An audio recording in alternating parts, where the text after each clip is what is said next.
Bien, ¿qué vamos a estudiar acerca de los microfilamentos? Sus funciones que están asociadas a la formación de la corteza celular, la formación de microvellosidades y estereocilios, la contracción muscular, los movimientos no musculares como pueden ser corrientes citoplasmáticas, citocinesis, movimientos ameboides, uniones intercelulares y la relación con la matriz extracelular. En la imagen podemos observar una célula en la que se ve un entramado de filamentos finitos que corresponden a microfilamentos. Esta es una imagen en donde se puede observar la red de actina por inmunohistoquímica. Veamos entonces la estructura de los microfilamentos. Está constituido básicamente por una proteína llamada actina. El polipéptido de actina tiene 375 aminoácidos y un peso de 42 kilodaltons. Tiene forma globular, a lo cual le vamos a llamar actina G. Esta actina G tiene un sitio o un dominio que puede unirse al ATP o al ADP. La actina G se polimeriza formando unas estructuras alargadas que se van a conocer con el nombre de actina F. F de filamentosa. En esta imagen podemos observar la estructura en el espacio de la actina G. Cada unidad globular de actina G va a constituir un monómero que va a dar origen a la actina F o filamentosa, que va a ser básicamente el polímero. Un microfilamento está constituido por dos hebras que se entrecruzan de actina F y cada filamento por muchas unidades de actina G. Existen dos grandes grupos de actinas en las células. Las actinas alfa, que tienen que ver con la función en las células musculares, básicamente en la contracción. Las actinas beta y gamma, que son no musculares. Ellas van a participar en la constitución, por ejemplo, de microvellosidades, estereocilios, en el movimiento no muscular, como puede ser, por ejemplo, el movimiento ameboide. Ahora vamos a ver el proceso de polimerización por el cual se van a formar los microfilamentos. Cabe mencionar que los microfilamentos son el elemento más dinámico que va a tener el citoesqueleto. Al igual que los microtúbulos, en el proceso de polimerización vamos a tener las etapas de nucleación, elongación y terminación. En la nucleación vamos a ver que se va a formar un núcleo de 3 actinas. Las dos primeras, que son 2 actinas G, se van a unir débilmente y luego se va a unir una tercera actina G para poder estabilizar el núcleo.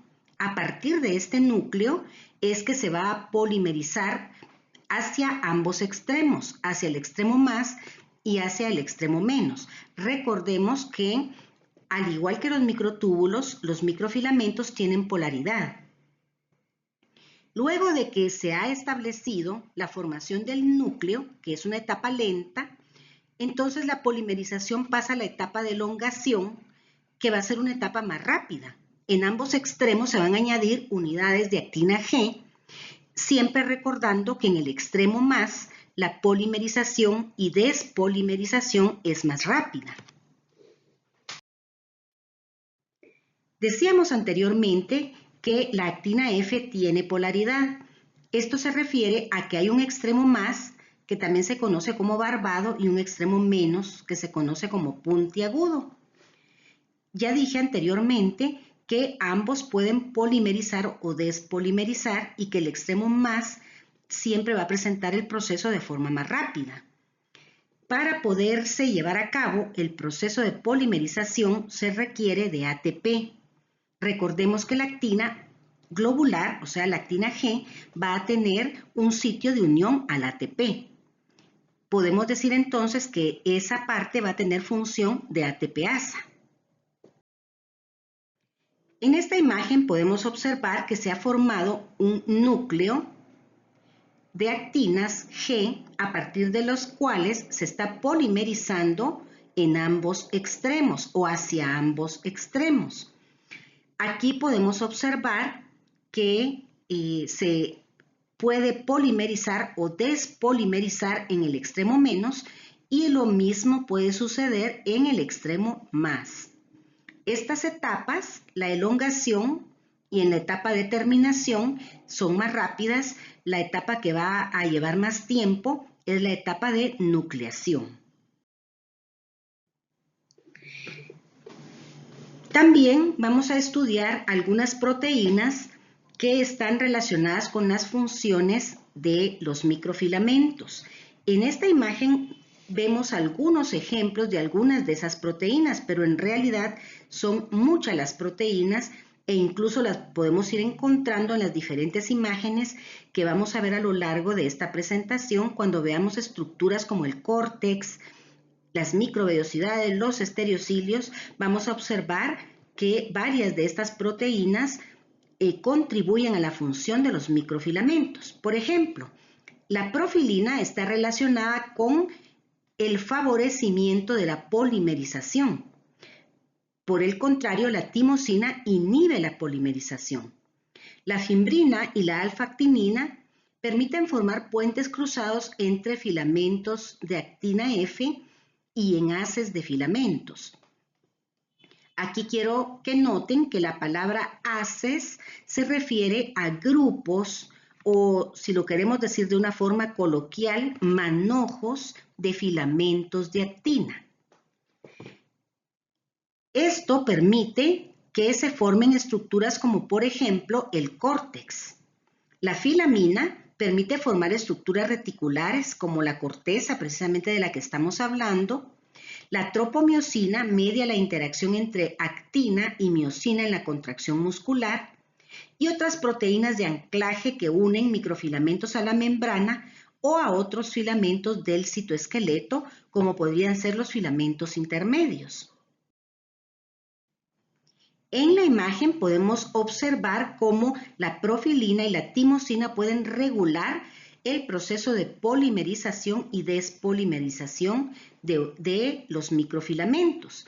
Recordemos que necesitamos que en algunos momentos se formen microfilamentos y en otros momentos que se desarmen estos microfilamentos porque la célula no los necesita. Entonces, aquí observamos cómo la profilina favorece la polimerización y el crecimiento del microfilamento y la timosina, por el contrario, inhibe la polimerización. Aquí, por ejemplo, podemos observar cómo la alfa-actinina permite formar puentes cruzados. Aquí tenemos un haz. A esto me refería cuando hablaba de haz o haces. Es un grupo de filamentos de actina que se van a unir para dar lugar a estructuras como pueden ser las microvellosidades o también los estereocilios. Para que estos haces de filamentos de actina se puedan mantener unidos y estables, algunas proteínas van a contribuir. Por ejemplo, la alfa-actinina y la fimbrina, que son dos proteínas que modulan las funciones de la actina. En esta imagen hay otras proteínas que son muy importantes y que en la mayoría de libros de biología siempre ponen de ejemplo la membrana del eritrocito. El eritrocito es el glóbulo rojo que circula por la sangre, llevando dentro de él hemoglobina que a su vez transporta oxígeno o CO2. Observemos la membrana del eritrocito. En esa membrana vamos a ver que la forma del eritrocito, que recordemos es un disco bicóncavo, para que se mantenga esa forma de disco bicóncavo, necesitamos una serie de proteínas que van a estar relacionadas con la actina. ¿Sí? La actina en este glóbulo rojo va a permitir la formación de lo que se llama el córtex del eritrocito. Este córtex o corteza sirve para que el eritrocito pueda mantener su forma, pero todas las otras proteínas ayudan a regular esa función, de manera que cuando los eritrocitos necesitan pasar, por ejemplo, por capilares muy pequeños, se pueden deformar momentáneamente y adoptar una forma de campana para poder atravesar esos pequeños capilares. Al no más pasar esa parte estrecha, ellos vuelven a retomar su forma de discos bicóncavos. Todo eso lo logra el eritrocito por estas proteínas que están relacionadas con la actina en el córtex. Aquí tenemos algunos nombres de algunas de esas proteínas. La banda 4.1 es muy importante, la ancorina y la espectrina son muy importantes. De hecho, hay enfermedades de tipo anemias en las cuales los genes que codifican para proteínas como la espectrina y la ancorina tienen mutaciones. Al tener mutaciones esos genes, estas proteínas son defectuosas y no regulan la función de la actina en la formación de este córtex, de manera que la forma de los eritrocitos se va a ver afectada y en vez de ser discos bicóncavos, van a ser redondos, por ejemplo, o deformes. Esta patología se conoce como esferocitosis. El problema es que la forma del eritrocito ayuda precisamente a el transporte de oxígeno a los tejidos y a la vez a tomar el CO2 de ellos como un desecho, llevarlo a los pulmones y que pueda ser exhalado. Entonces, cuando esa forma del eritrocito cambia, se ve afectada ese intercambio de gases en los tejidos. Veamos entonces una por una las funciones en las que van a participar los filamentos de actina o los microfilamentos. En primer lugar, una palabra que ya hemos estado utilizando, el córtex celular. Es una malla tridimensional de microfilamentos. Aquí la pueden observar ustedes en esta imagen de microscopía electrónica. ¿Sí? Está formando una especie de red, ¿verdad? Por eso se llama corteza y está en relación a la membrana plasmática. Le brinda sostén a la membrana, mantiene la rigidez y la forma de las células. Las proteínas de unión a la actina que nos permiten agrupar a los microfilamentos en una red que va a tener consistencia de gel son la filamina y la gelosina, dos proteínas que van a regular la función de la actina para formar el córtex. Este es un esquema en el cual podemos observar a los filamentos de actina en color rojo y por otro lado la filamina, la cual se va a ubicar en los lugares en donde se cruzan los filamentos para formar estas redes. También en esta imagen podemos observar a dos microfilamentos acá que se están cruzando y en el punto de cruce es donde la filamina se va a ubicar para poder estabilizar estas redes. La segunda función en la que va a participar la actina es en la formación de microvellosidades.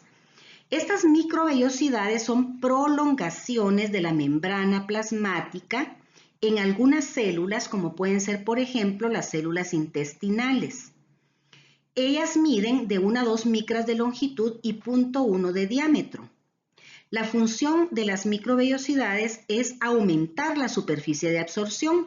Como nosotros sabemos, el intestino, su función principal es la absorción de nutrientes y eso se va a lograr con éxito por la presencia de cientos de microvellosidades por cada célula del intestino.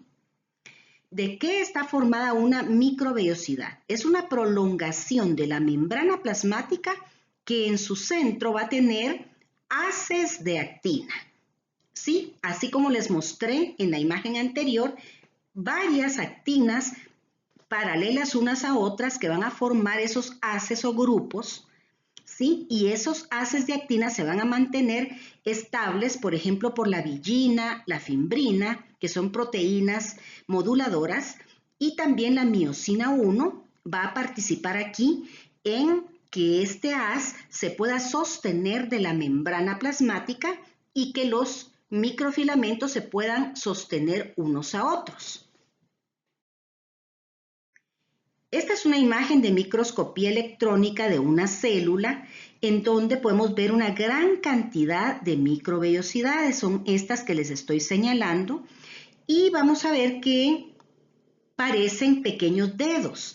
De hecho, se describen como extensiones digitiformes de la membrana plasmática de las células que las tienen. Estas van a tener en la base, donde se continúa aquí el citoplasma, una red terminal. Esta red terminal va a estar constituida por algunos elementos como son miosina y espectrina. Las células del intestino se conocen con el nombre de enterocitos y como dije antes, su función es la absorción. Estas células van a tener en su cara apical, es decir, la cara que da a la luz del intestino, al lumen del intestino, una gran cantidad de microvellosidades por cada célula, cientos de microvellosidades por célula. Esto le va a dar a la superficie del intestino un aspecto aterciopelado, como podemos ver en la imagen de microscopía electrónica. Cuando la vemos acá podemos ver como que fuese la superficie de una toalla, por ejemplo. Aquí nuevamente podemos observar ya un poquito más grandes estas microvellosidades. Vemos la membrana plasmática que forma esta extensión digitiforme y aquí en el centro de la microvellosidad lo que tenemos es un haz de actina, o sea, un grupo de microfilamentos unidos entre ellos, ¿sí?, por villina, por fimbrina y también unidos a la membrana por miosina 1. Esto es importante porque eso le da estabilidad a las microvellosidades. Y en la base donde termina la microvellosidad y se continúa el citoplasma de la célula, vemos la red terminal. Aquí podemos observar cómo la miosina 2 y la espectrina van a permitir la formación de la red terminal y la miosina 1 participa en la unión del haz de actina a la membrana en las microvellosidades.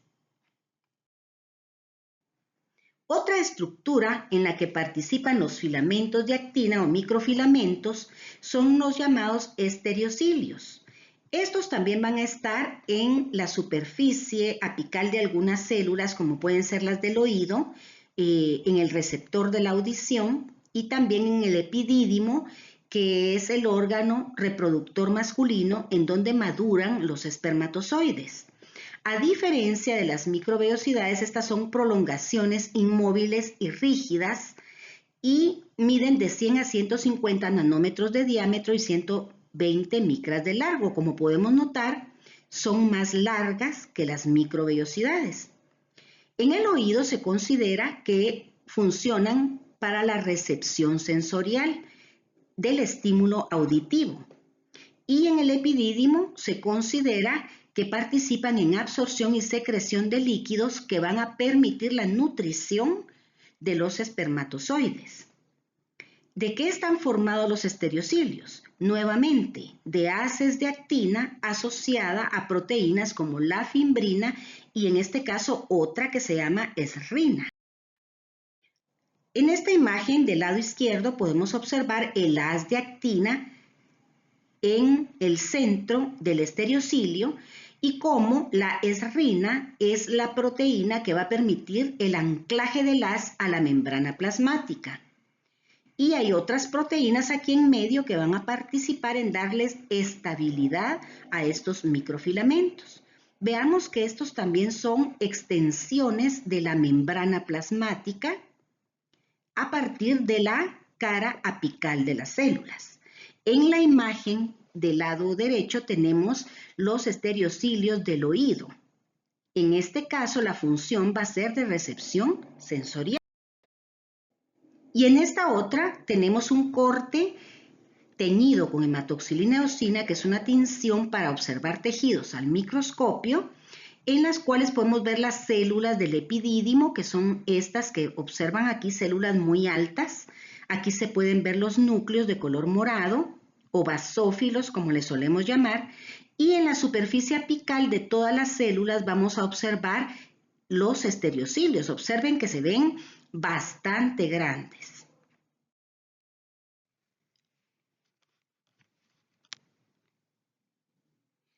La tercera de las funciones en las que participa la actina es la contracción del músculo. Vamos a revisar que existen en el cuerpo humano 3 tipos de músculo. El músculo esquelético, que va a formar parte de los músculos de relación. Por ejemplo, los músculos como el tríceps, el bíceps, etc. Estos músculos están asociados al esqueleto. También podemos encontrar este tipo de músculo en la lengua. El músculo cardíaco, que básicamente va a estar localizado en el corazón. Y el músculo liso, que va a permitir el movimiento y la contracción en ciertas vísceras como en el aparato digestivo, respiratorio, urinario, genital y en los vasos sanguíneos. Cada uno de estos tipos de músculo están constituidos por células a las que les vamos a denominar fibras. La razón de denominar las fibras es su forma alargada y que son más largas que anchas. Eso es lo que hace que a estas células se les llame fibras musculares y son células.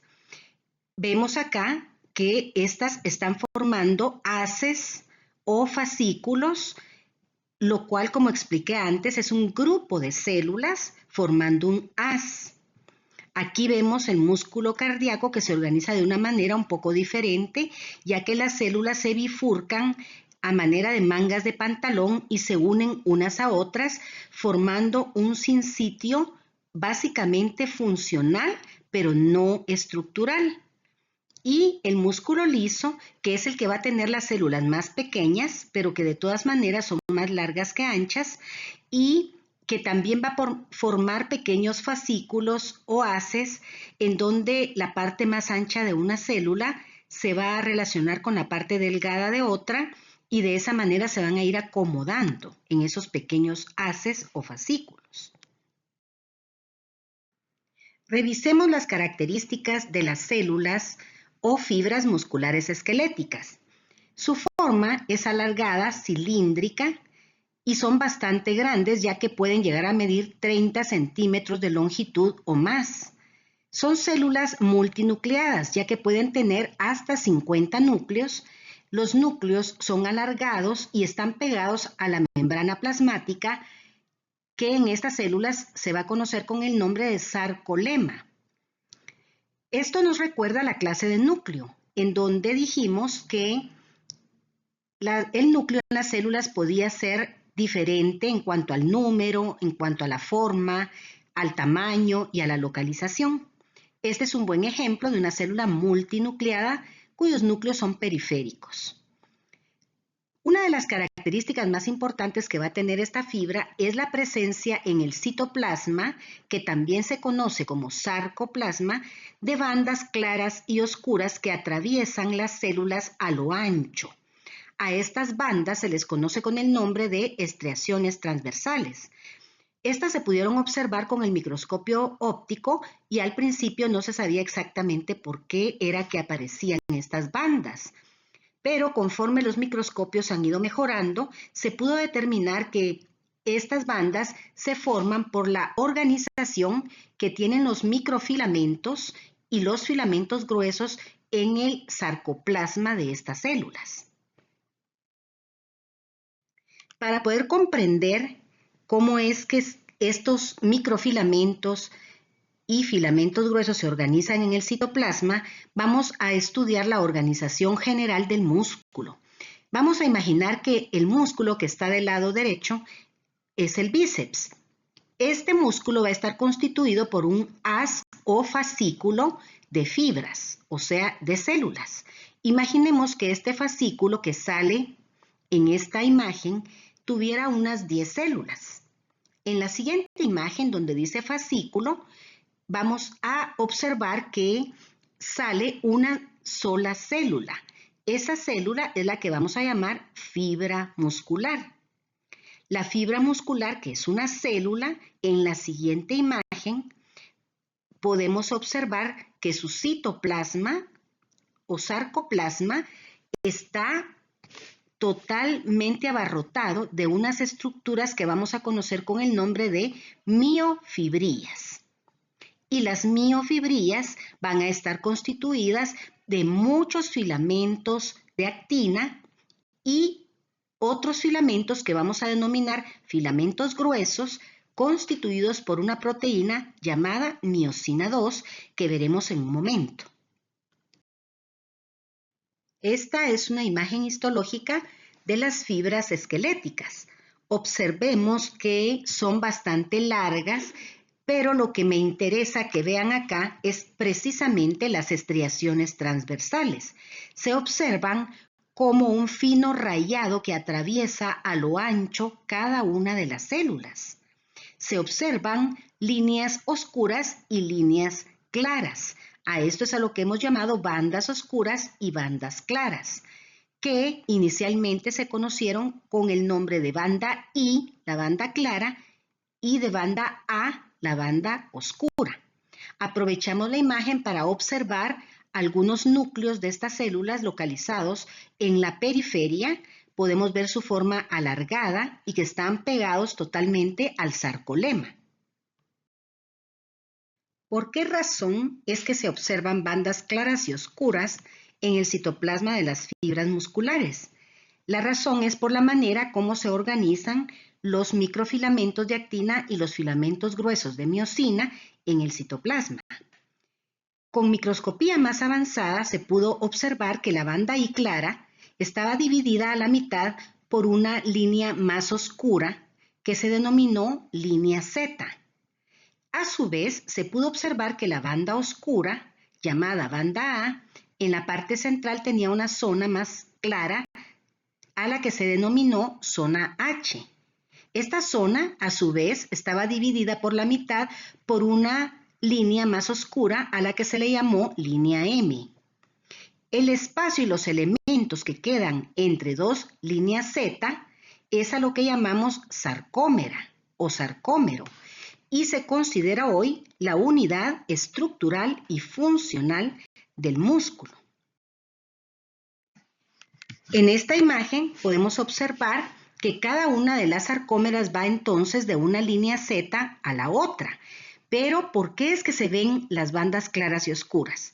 Notemos, si observamos la línea Z que está del lado izquierdo, podemos observar que los filamentos delgados que están representados con la línea azul atraviesan, podríamos decir, esa línea Z, ya que la línea está a la mitad de la banda I.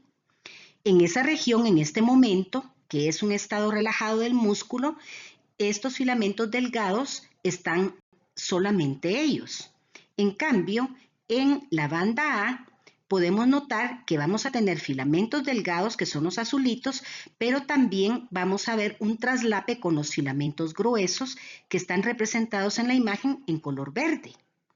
Esto es lo que nos da que se pueda observar esa banda oscura. Pero dijimos que la banda oscura A en la parte central tiene una zona H más clara. ¿Por qué se ve aquí más claro? Porque en esta región de la sarcómera únicamente tenemos filamentos gruesos. Como veremos más adelante, la línea Z y la línea M están constituidas por proteínas que ayudan a estabilizar a los filamentos en las sarcómeras y en las miofibrillas, de manera que se mantengan a lo largo de todas las células estables. En la imagen de microscopía electrónica podemos observar la banda A oscura y la banda I clara, y en esta imagen ya podemos observar los discos o líneas Z, y también se ven muy bien la zona H en el centro de la banda A.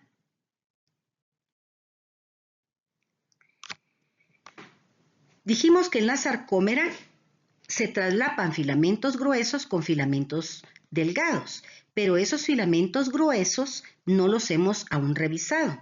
Están constituidos por una proteína llamada miosina de tipo 2.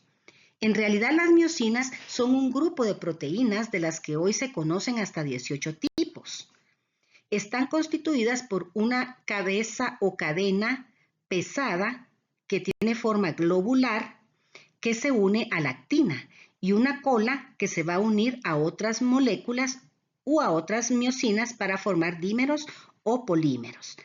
Lo importante es recordar que la cabeza va a funcionar como una ATPasa, hidrolizando ATP y utilizando esta energía para poder desplazar a los microfilamentos en las sarcómeras, como veremos en un momento.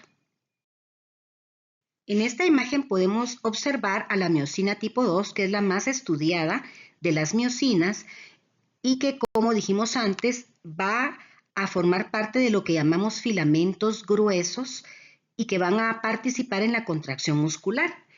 Observamos que está constituida por una cola formada a su vez de dos cadenas pesadas. Estas cadenas se van a prolongar hacia la región de la cabeza y se van a asociar a dos cadenas livianas cada una de las cabezas. Esta es la región que va a funcionar como ATPasa hidrolizando ATP. Ahora sí, ya podemos estudiar uno por uno los elementos de la sarcómera. Comencemos por los filamentos gruesos. Están constituidos básicamente por miosina de tipo 2. Sus cabezas se proyectan hacia el exterior, es decir, dirigidos hacia la línea Z de forma escalonada. Como podemos ver en la imagen, en la parte de abajo, las cabecitas sobresalen unas atrás de otras y dirigidas hacia la línea Z. Los filamentos finos están constituidos por dos moléculas de actina F entrelazadas y unidas a proteínas reguladoras de la contracción llamadas tropomiosina y troponina. En esta imagen vamos a observar que la tropomiosina es una proteína alargada con forma de bastón. En la imagen se representa de color café y va a estar básicamente tapando el sitio activo de la actina al cual se une la miosina. La troponina es una proteína globular que tiene tres unidades a las que vamos a denominar troponina T, que va a ser la que se une a la tropomiosina, troponina C de unión al calcio y troponina I que se une a la actina e inhibe la contracción muscular. Estas son proteínas relacionadas a la actina para regular la contracción muscular. En este cuadro podemos observar las principales proteínas que van a constituir a una sarcómera y las protagonistas van a ser la actina y la miosina, que van a formar los que hemos denominado filamentos delgados y filamentos gruesos. La tropomiosina interactúa con los filamentos de actina en toda su longitud y tapa los sitios activos. La troponina, como dijimos, va a tener tres subunidades que van a regular la contracción mediada por calcio. La titina va a unir los filamentos gruesos al disco Z, la nebulina une los filamentos finos al disco Z, la miomesina es una de las principales proteínas de la línea M, la alfa-actinina es una de las principales proteínas de los discos Z, la calcio-ATPasa transporta calcio al retículo para relajar el músculo, la CAP-Z también está presente en la línea o disco Z y la tropomodulina que mantiene la longitud y la estabilidad de los filamentos delgados. Observemos la imagen. Aquí aparecen representadas algunas de las proteínas mencionadas. La titina, si la podemos observar del lado tanto izquierdo como derecho, está representada en color azul pavo. Y vemos cómo está uniendo a los filamentos gruesos a la línea Z. La nebulina, representada como una línea o cordón verde, va a unir los microfilamentos o filamentos delgados a la línea Z. La tropomodulina se encuentra en el extremo de los filamentos delgados, modulando su longitud y su estabilidad. También podemos ver que la actina está relacionada con la tropomiosina y las troponinas. El disco Z básicamente está formado por dos proteínas, alfa-actinina y CAP-Z. Y aquí no aparece, pero la miomesina es la proteína que va a estabilizar a los filamentos gruesos en lo que hemos denominado línea M. El modelo del deslizamiento de los filamentos nos explica qué sucede cuando la célula muscular se contrae. En la imagen podemos comprender esto un poco mejor. Del lado derecho podemos ver una microscopía electrónica. En la parte de arriba se observa la sarcómera, que va de una línea Z a la otra. Podemos notar también la banda I clara, la banda A oscura, la zona H y la línea M. Cuando el músculo está relajado, más o menos esa es la longitud que va a tener cada uno de los elementos. Pero cuando se contrae, vemos que la longitud de la banda A permanece igual. En cambio, la longitud de la banda I disminuye. ¿Por qué sucede esto? Precisamente porque los filamentos delgados de actina se deslizan sobre los filamentos gruesos. Se deslizan de tal manera que hacen casi desaparecer la zona H. Esto se debe a la utilización del ATP como energía por la cabeza de la miosina que tracciona a los filamentos delgados.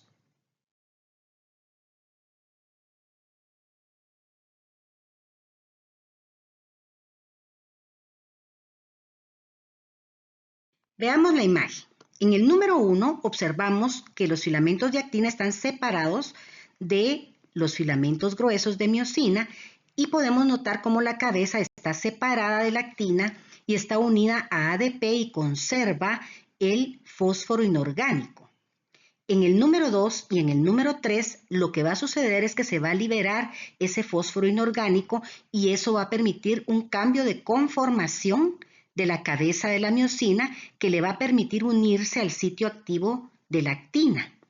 Al unirse a ella y liberarse el fósforo inorgánico, se va a producir un golpe de poder que va a traccionar al filamento delgado y podemos observar en el número 4 cómo ha cambiado la conformación de la cabeza de la miosina. A su vez, se libera el ADP que estaba unido a ella. Una vez que ha quedado libre de ADP y de fósforo inorgánico, el ATP puede unirse a la cabeza de miosina y al unirse a ella en el número 5, eso, por decirlo de alguna manera, destraba la cabeza del sitio activo de la actina. Inmediatamente, la cabeza de miosina, que es una ATPasa, hidroliza ese ATP de manera que nuevamente vuelve a quedar la cabeza suelta de la actina unida a ADP y a fósforo inorgánico para iniciar un nuevo ciclo. También se conoce a todo este proceso como teoría de la cremallera. ¿Y qué papel juega el calcio en todo este proceso? Recordemos que cuando estudiamos los filamentos delgados dijimos que eran dos actinas Fs entrecruzadas y relacionadas a proteínas moduladoras llamadas tropomiosina y troponina. La tropomiosina, cuando el músculo está relajado, está tapando el sitio activo de la actina. La troponina, por su parte, está abierta a unirse al calcio en una de sus subunidades, que es la troponina C. Lo que sucede entonces es que la cabeza de miosina, como vimos en el ciclo de la contracción, está separada de la actina. La troponina C se va a unir al calcio y eso va a permitir que la troponina, que está unida a la tropomiosina, la desplace, dejando destapado el sitio activo de la actina para que la cabeza de miosina se pueda unir a él. Aquí comparto con ustedes un link que les puede servir para entender estos procesos. Vamos a recordar un poco de dónde es que vamos a obtener el calcio para la contracción. Esta es una imagen en la que se ve una parte de la célula muscular o fibra muscular. La parte externa roja es la membrana o sarcolema. En estas células, el sarcolema tiene una característica especial y es que se invagina al interior de la célula formando unas estructuras que se van a conocer como túbulos T.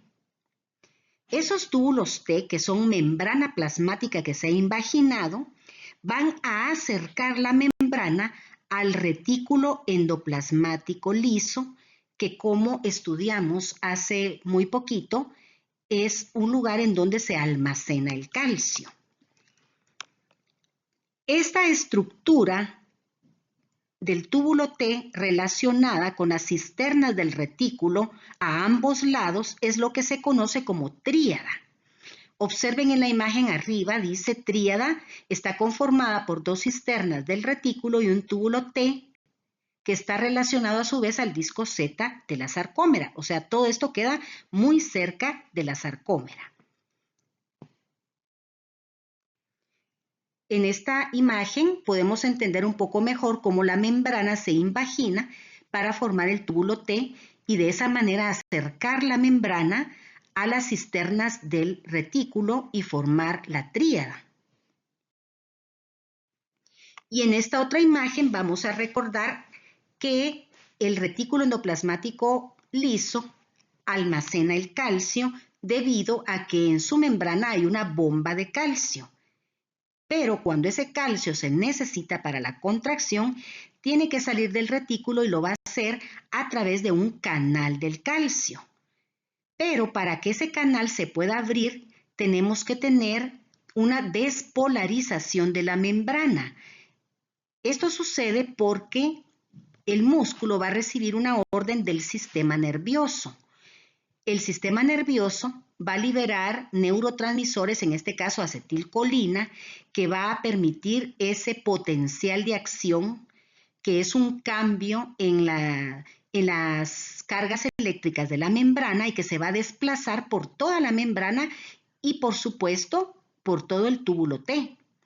Esto es lo que va a servir de estímulo para que se abra el canal del calcio y este pueda ir a unirse con la troponina C y permitir la contracción, dado que la troponina C se activa y permite que se libere el sitio activo.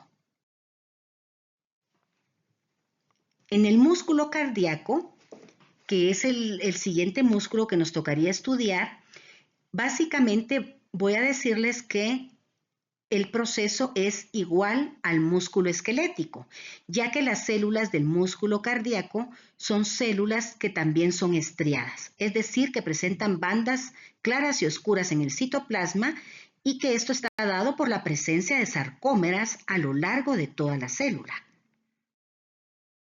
Esta es una imagen histológica en donde podemos observar la forma de estas células que se bifurcan a manera de mangas de pantalón y se puede observar las estriaciones transversales como líneas claras y oscuras que atraviesan a lo ancho las células. Aquí también podemos aprovechar a ver que estas células son uninucleadas, que el núcleo está en el centro y es ovalado. Algunas células pueden tener dos núcleos. En el músculo liso, la contracción se va a dar de una forma diferente. Para comenzar, estas celulitas tienen forma fusiforme. Esto significa forma de uso. ¿Y eso qué significa? Que son anchas o gruesas en el centro y delgaditas o muy afiladas en los extremos. En la imagen histológica podemos ver pequeños haces o fascículos en donde una fibra se acomoda con la otra, de manera que la parte gruesa o ancha de una se acomoda con el filo o la parte delgada de la otra. ¿Por qué razón a estas células se les ha denominado fibras lisas? La razón es muy sencilla. Al microscopio óptico no se pueden ver en el citoplasma las estriaciones transversales, o sea, las bandas claras y oscuras que veíamos en el músculo esquelético y en el músculo cardíaco. Esto no significa que en el citoplasma de estas células no pueda haber actina y miosina. Tiene que haber actina y miosina porque estos son los filamentos contráctiles.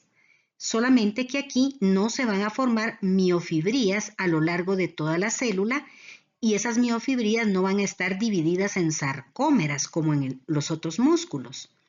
En vez de disco Z, vamos a tener cuerpos densos que son filamentos intermedios que ayudan a sostener a los grupos de actinas y miocinas que van a estar por todo el citoplasma relacionados para la contracción de esta célula. Aquí podemos observar algunas diferencias entre la contracción muscular de los otros músculos llamados estriados y el músculo liso. En primer lugar, observamos que el calcio que se utiliza para la contracción es un calcio extracelular y que los canales de calcio para que ingrese necesitan algunos estímulos como pueden ser estímulos de hormonas o de neurotransmisores.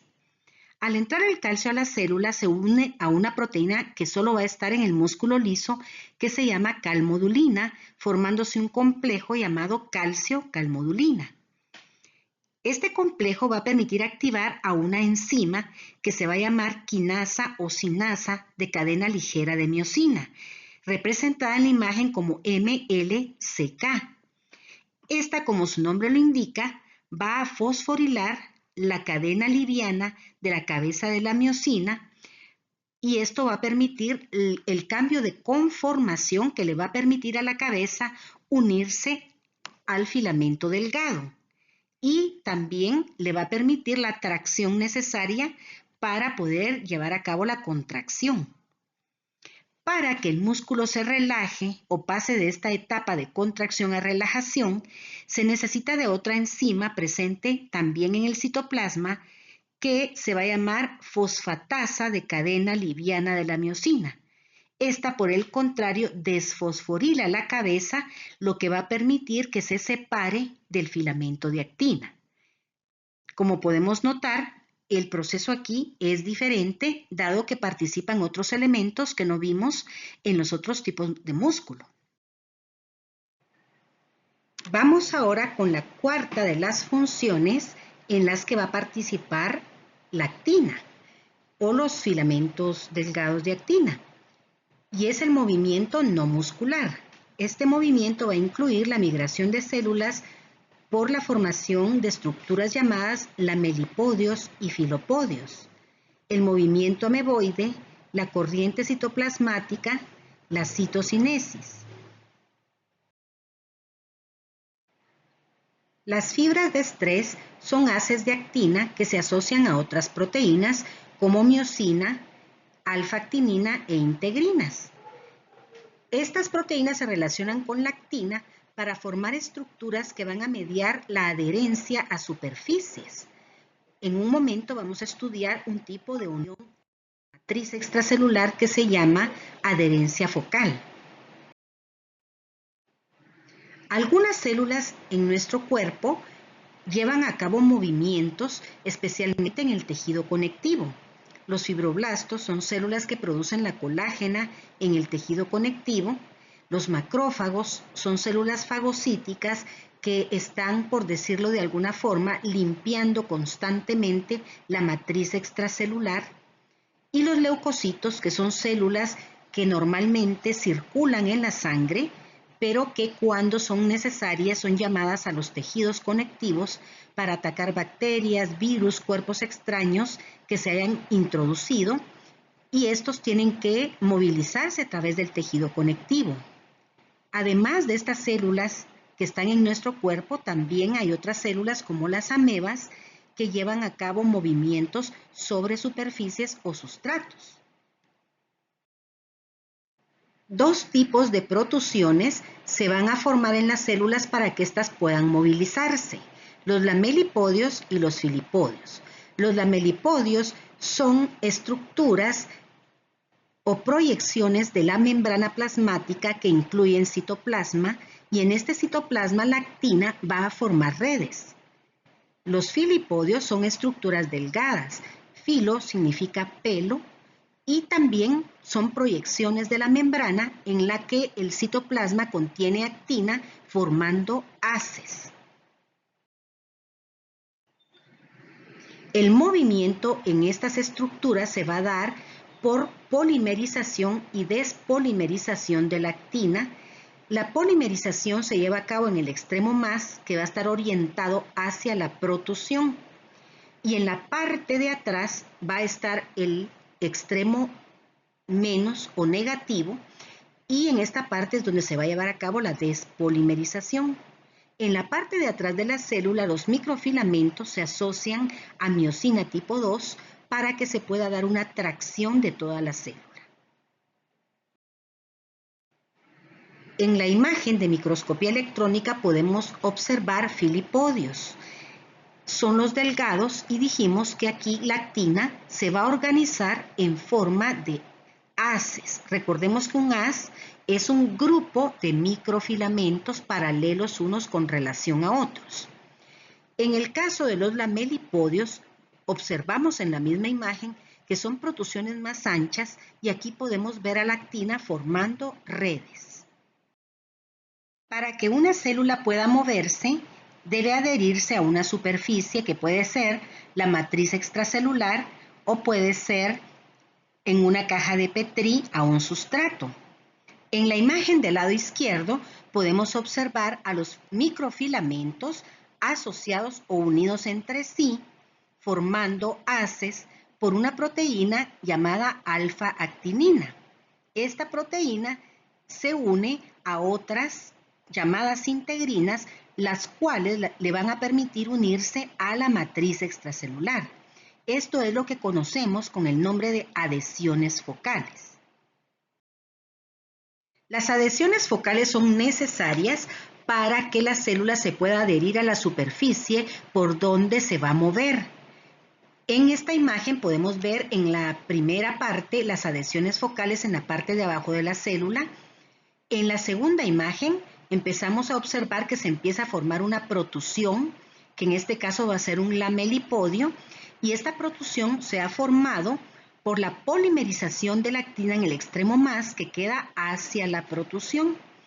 En la tercera imagen observamos que ese lamelipodio ha crecido bastante, la membrana se ha extendido bastante hacia adelante y se sigue polimerizando la actina en el extremo más y despolimerizando en el extremo menos. Y en la parte de atrás de la célula vamos a observar que la miosina 2 se va a asociar a los microfilamentos para permitir la tracción de toda la célula. Las amebas son protozoos unicelulares que se movilizan por la formación de protusiones llamadas pseudópodos. Pseudópodo significa falso pie.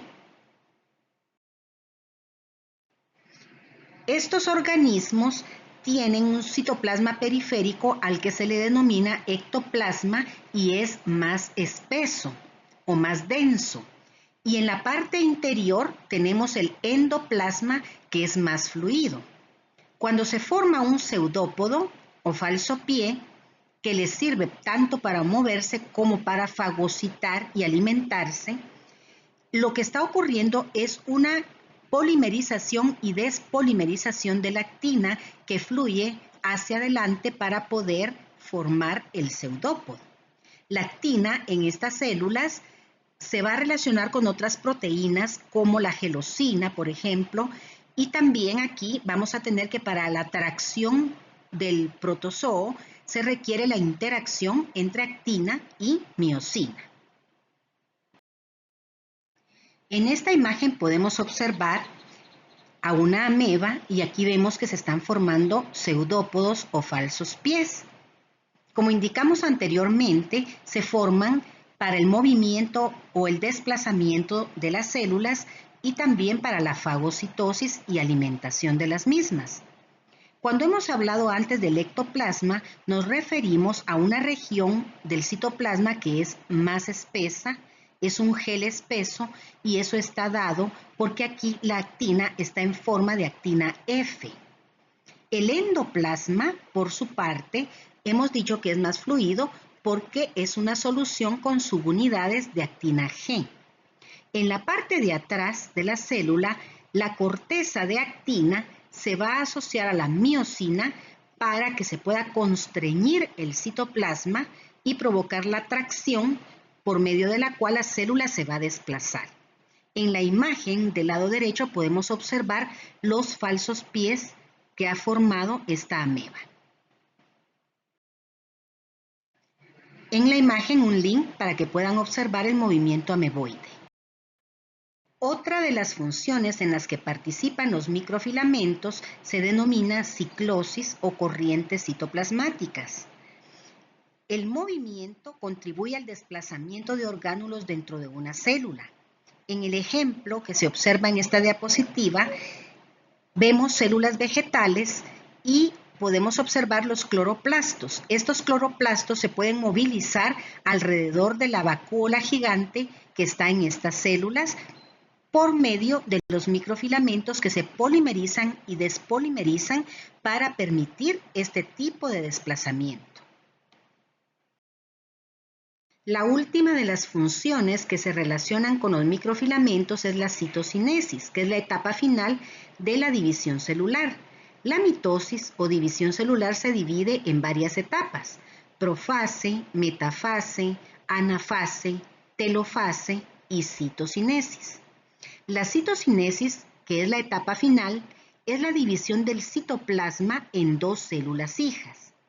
Recordemos que cuando estudiamos los microtúbulos, estudiamos la formación del huso mitótico. Este huso mitótico se forma a partir del centrosoma que se ha duplicado y cada uno de esos centrosomas se ha ido a los polos opuestos. La célula se ha alargado mucho y en la parte central de esa célula se va a formar un anillo contráctil que va a estar formado por microfilamentos de actina asociados a miosina. Este anillo contráctil va a empezar a traccionar la membrana plasmática de manera que va a llegar un momento en que se va a estrangular en dos células hijas. La imagen del lado izquierdo nos muestra un momento en que las células ya casi se han separado en dos. Nos corresponde estudiar ahora el tercer elemento del citoesqueleto, los filamentos intermedios. Son los elementos más estables y menos solubles del citoesqueleto. Básicamente funcionan como un andamiaje que va a sostener a todos los demás elementos del mismo. Además, contribuye a darle cierta rigidez a las células y también a mantener su forma. Una de las características de estos filamentos es que no tienen polaridad. A diferencia de microtúbulos y microfilamentos que tienen un extremo más y un extremo menos, aquí no podemos hablar de esos términos. Las proteínas que los constituyen van a variar dependiendo del tipo celular que se estudie. De esa manera tenemos 6 grupos. Los tipos 1 y 2, que corresponden a queratinas, las vamos a encontrar en células epiteliales. El tipo 3 va a estar representado por bimentina, desmina y proteína gliofibrilar ácida. La bimentina la podemos encontrar en el tejido conectivo y los fibroblastos, la desmina en las células de músculo y la proteína gliofibrilar ácida en las células de la neuroglía, que son el sostén del tejido nervioso. En el tipo 4 encontramos los neurofilamentos presentes en células nerviosas. En el tipo 5, las láminas nucleares A, B y C, que están en todas las células. Recordemos que estas ya las estudiamos cuando vimos el núcleo, estudiamos la envoltura nuclear y vimos que estas estaban asociadas a la membrana interna de esa envoltura. La tipo 6 está representada por la anestina y la vamos a encontrar en células madre del sistema nervioso. Aparte de su función en el mantenimiento de la forma y la rigidez de las células, también son importantes para el diagnóstico en cáncer. Existe un estudio llamado inmunohistoquímica en el cual se identifican las diferentes proteínas que constituyen a los filamentos intermedios para el diagnóstico. Por ejemplo, si queremos saber si un cáncer deriva de células musculares, se realiza una inmunohistoquímica para determinar la presencia de nestina. Las proteínas de los filamentos intermedios son filamentosas y su estructura corresponde a alfa hélice. Dos proteínas se van a unir para formar un dímero y luego dos dímeros se unen para formar un tetrámero. Cada tetrámero también se conoce con el nombre de protofilamento. 8 protofilamentos se van a unir para formar lo que conocemos como filamento intermedio. En este link pueden observar cómo se forman los filamentos intermedios. En estas imágenes podemos observar del lado izquierdo, en la parte superior, una inmunohistoquímica para queratina, por lo tanto podemos pensar que esta es una célula epitelial. En la parte de abajo, del lado izquierdo, una inmunohistoquímica para vimentina, por lo tanto es muy posible que sea un fibroblasto. En la parte central de la diapositiva, las dos imágenes corresponden a láminas nucleares A, B y C. En la parte de arriba podemos ver cómo esta lámina nuclear forma una especie de red y en la parte de abajo nos recuerda la imagen que está asociada a la membrana interna de la envoltura nuclear. Del lado derecho, en la parte de arriba, se hizo una inmunohistoquímica para desmina, por lo tanto sabemos que este es tejido muscular. Y en la parte de abajo, los neurofilamentos identificados en las neuronas. Bien, por fin hemos terminado. Sé que esta clase es un poco larga, un poco difícil, por lo que les invito a que la puedan dividir en dos partes para poderla estudiar despacio. Muchas gracias por su atención.